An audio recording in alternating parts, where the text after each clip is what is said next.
Во непрестаниот бран на реформи со кои се занимаваме 3 децении без престан, посебно место зазема онаа на изборниот модел. Македонските политички елити уште во 90-тите години тргна од мнозинскиот модел на парламентарните избори, а во 1998 година решија да експериментираат воведувајќи го мешовитиот изборен модел. Во 2002 се чинеше дека конечно се одлучивме и го воведовме пропорционалниот изборен модел со 6 изборни единици по Донтовата формула, која требаше да обезбеди доволна застапеност на сите партии во 6 изборни единици, но не и преголема расцепканост на мандатите со цел колку толку да се обезбеди некаква политичка стабилност во државата. И кога мислевме дека прашањето е решено, помалите политички партии се побунија дека ваквиот модел ги фаворизира големите партии, дека е дискриминирачки и дека ги разделува гласовите на помалите партии на неколку дела, што придонесува кон неможност за освојување мандати. И целата дебата се отвори за различни можности повторно. Ова пред се подразбира 3 основни прашања. Прашањето на бројот на изборни единици, прашањето на изборниот праг и прашањето на формулата по која се пресметуваат мандатите. Се разбира, секој од партиите, поголеми или помали, фаворизира различна комбинација на овие 3 основни елементи, согласно својот интерес и математика. Ако кон ова се придодаде и се погласната дебата за отворените листи, јасно е дека работата почнува сериозно да се компликува. Убава идеја, демократска несомнено, но идеја која сериозно предизвикува страв поради големото ниво на демократска култура која бара од граѓаните, но и сложената логистика која дополнително ќе оптерети Државната изборна комисија. Се чини дека нема промена на изборниот модел во ниеден аспект која нема да донесе покрај придобивките и одредени ризици. А тие придобивки и ризици се врзани за моделот на локалните избори, председателските избори, родовата рамноправност на листите, остварувањето на пасивното и активното гласачко право на лицата со попреченост и така натаму и така натаму. На ова исклучително сложена, но интересна тема денес говориме со професор доктор Марко Картолица од Правниот факултет Јустинијан I при УКИМ во Скопје и Александра Крстевска од Националниот демократски институт, организација која активно вклучена и ангажирана во македонското општество и по прашањето на изборите и изборниот модел.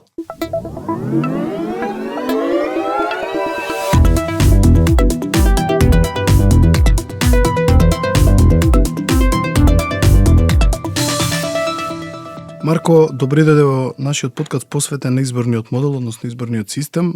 Веднаш да почнеме со првото прашање. Што точно опфаќа поимот изборен модел, односно изборен систем, односно кои елементи и какви изборни модели или системи постојат во различните држави? Кога зборувам за ова прашање, се чини дека ги немаме секогаш сите аспекти на поимот предвид. Трите основни елементи се поделбата по изборни единици, прагот за влез во распределбата на мандатите и самата формула по која мандатите се пресметуваат. Постојат ли други елементи или овие 3 елементи го дефинираат изборниот модел, односно систем? Здраво и од мене. Благодарам на поканата. Навистина ми представува задоволство да бидам денеска гостин и да учествувам во подкастот. Дополнително темата ми е навистина интересна, така што се надевам дека и на слушателите ќе им бидеме денеска интересни. Кога збориме за изборен систем, треба да имаме во предвид дека теоретски изборниот систем може да биде дефиниран на 2 основни начини. Првиот начин е во поширока смисла на збор и кога го наблюдуваме изборниот систем во поширока смисла на збор, тогаш практично ги анализираме сите правила со кои се регулира изборниот процес. Почнувајќи од самиот старт, односно од распишувањето на изборите, па се до крајот до завршувањето на изборите. Односно, тука анализираме и како се распишуваат изборите, како се кандидираат кандидатите, како се води изборната кампања, одредбите кои се однесуваат на изборната администрација, финансирањето, приговорите, тужбите кон управните судови, изборните единици, изборниот праг, практично целокупно сите правила кои се однесуваат на изборниот процес. Од друга страна, кога го наблюдуваме изборниот систем во потесна смисла на збор, тогаш практично се фокусираме единствено на техниката како бројот на гласови го трансформираме во број на мандати. Практично затоа е и потесно, бидејќи само овој аспект се анализира. Република Северна Македонија помина низ една доста сложена еволуција на изборниот модел на парламентарните избори.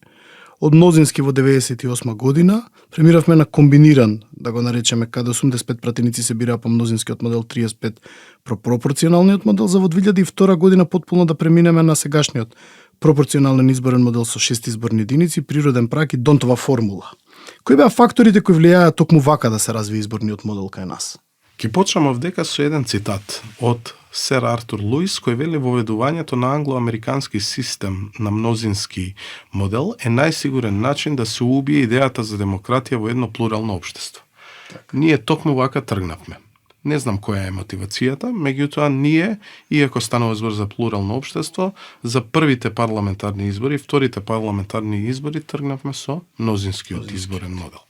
Мнозинскиот изборен модел не одговара на плурални општества, бидејќи не дава реална слика за расположението на граѓаните. Тоа се увиде посебно по изборите 1994 година и тоа наметна да 1998 година пробаме друг изборен модел, меѓутоа се уште не сигурни дека треба да идеме кон пропорционалниот.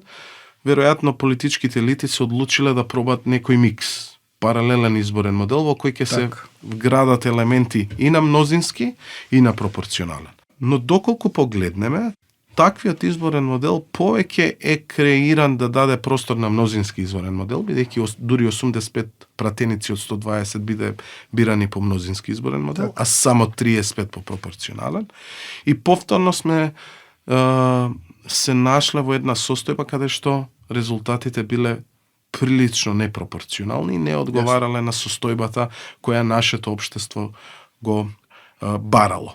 2002 година конечно преминуваме на пропорционален изборен модел.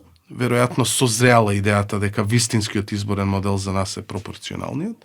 Со 6 изборни единици со затворени листи, користејќи го Донтовиот метод.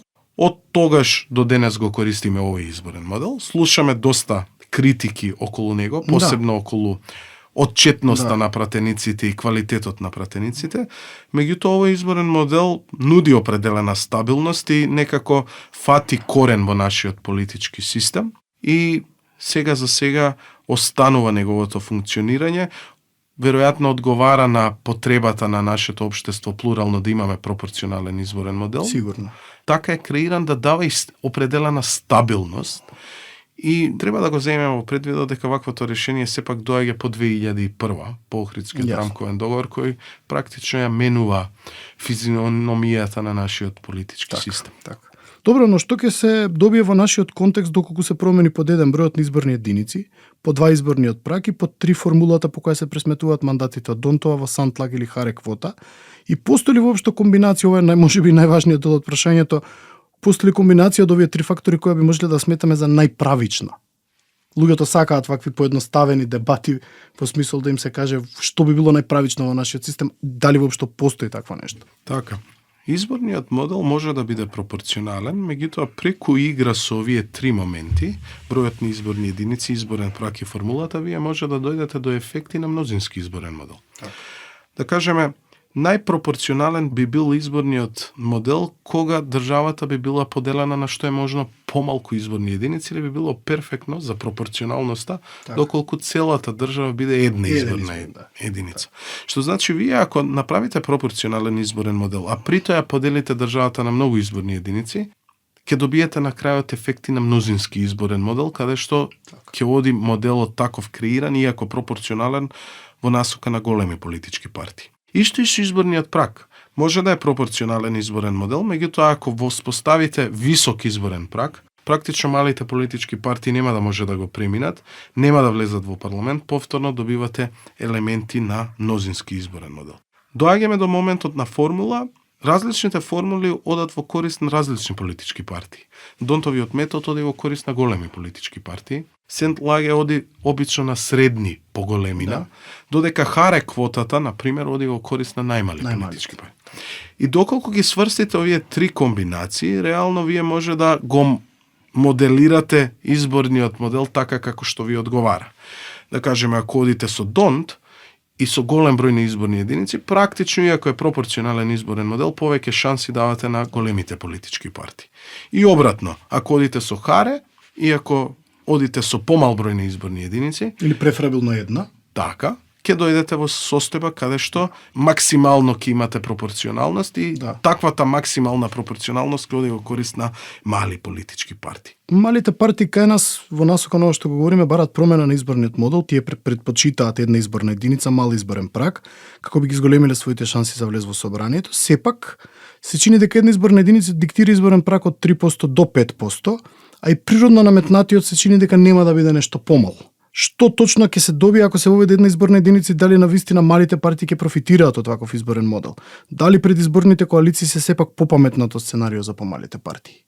Доколку одиме со една изборна единица и при тоа нема изборен праг, тоа одговара на малите политички партии и тогаш предпоставам дека малите политички партии наместо да одат во предизборни коалиции, ќе одлучат да одат самостојно на избори и така да си ја пробат шансата. Меѓутоа, една изборна единица неминовно наметнува прашање за изборен праг.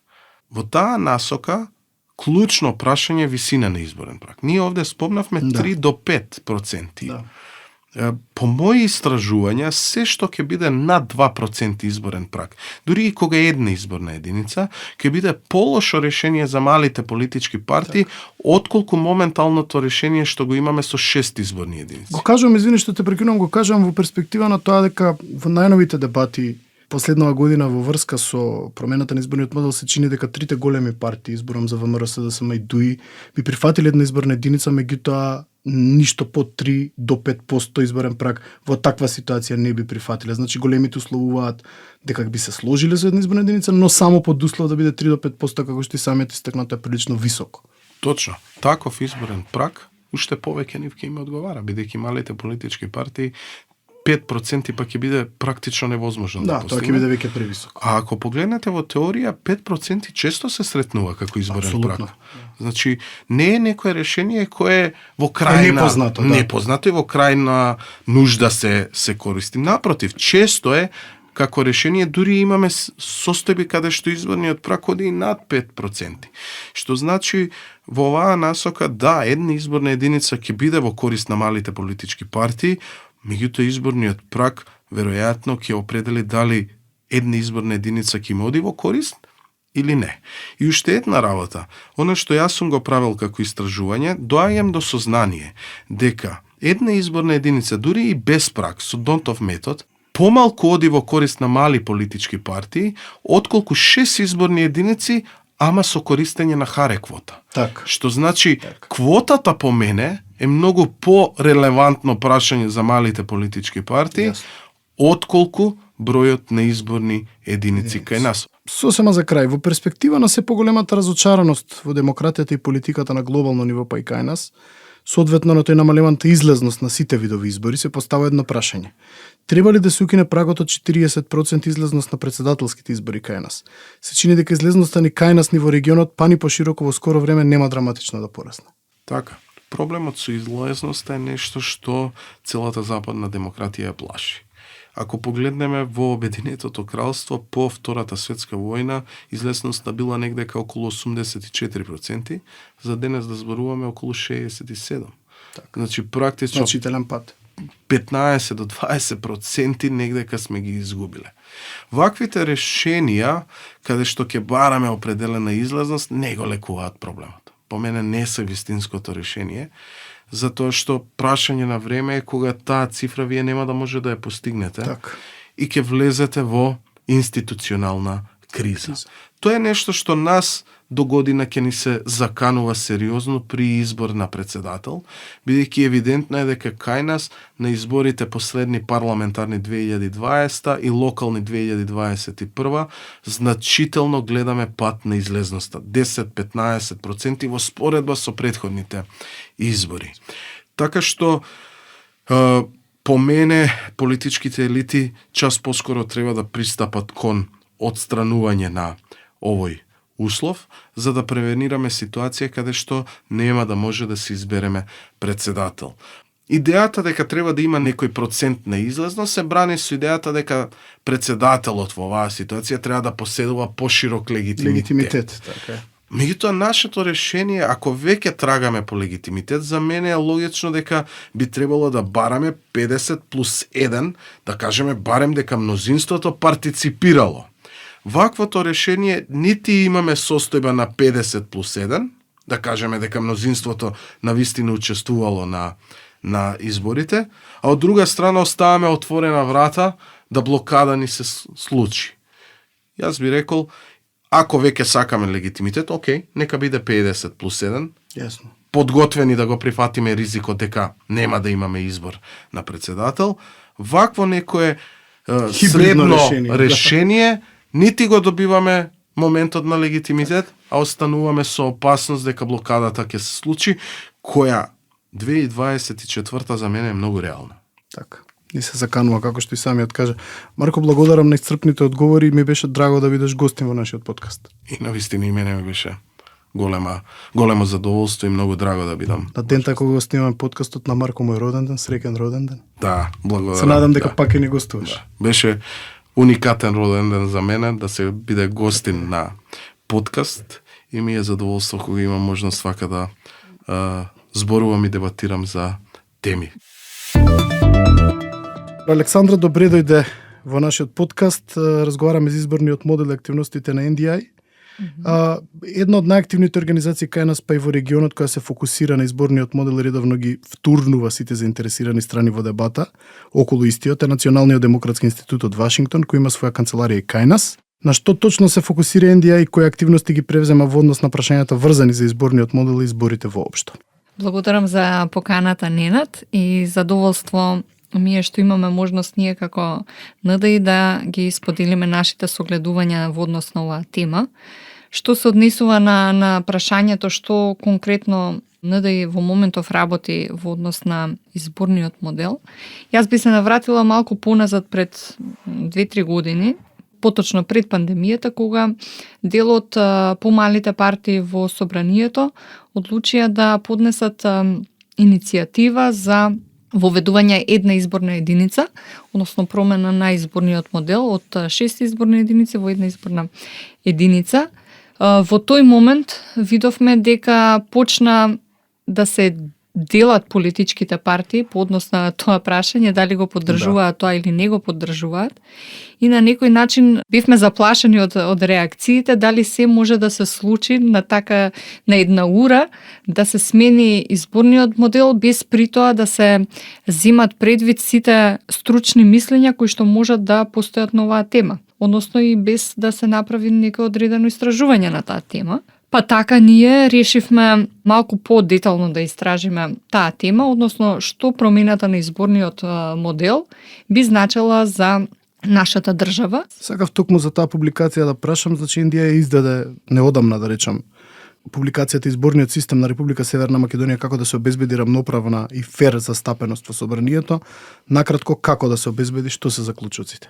Оваа публикација, која што се подготвуваше подолго време, се наоѓа на веб страната на NDI и сите заинтересирани можат да ја погледнат на англиски, македонски и на албански јазик. Како да се обезбеди фер и рамноправна застапеност? Значи, она што го истакнав пред малку е дека секако треба да се земат предвид сите можни аспекти кога се разгледува изборниот модел. Така, ние во нашата публикација имаме разгледано неколку симулации, односно имаме направено симулација што земајќи ги резултатите од претходните избори 2016-2020 година и преточувајќи ги нив во различни ситуации, користејќи различни изборни формули, но исто така симулирајќи го бројот на изборните единици, што тоа би значело. Што тоа би значело во однос на застапеноста на политичките партии во собранието, што тоа би значело во однос на застапеноста на жените и на одредени други заинтересирани групи. На неодамнешната тродневна конференција која се одржа пред отприлика месец дена се чини дека се собраа сите поголеми и помали политички партии и дебатираа за изборниот модел. Со сета почит кон разликите кои се јавија во таа прилика, на што точно беше фокусирана дебатата? Дали повеќе се зборуваше за бројот на изборни единици, изборниот праг или формулата по која се пресметуваат мандатите, особено на парламентарните избори, дојдоа партиите до некакви заеднички заклучоци? Вака, на таа конференција имавме покането на вистина голем број на политички партии. Како што кажа, се разговараа различни теми. Секој поаѓаше од тоа што него му е од интерес. Па така, помалите политички партии, пред се дебатира за потребата да се премине кон една изборна единица и се дебатираше во однос на прагот. Но од друга страна, секако ја имаме и стручната фела која што разгледуваше и други опции.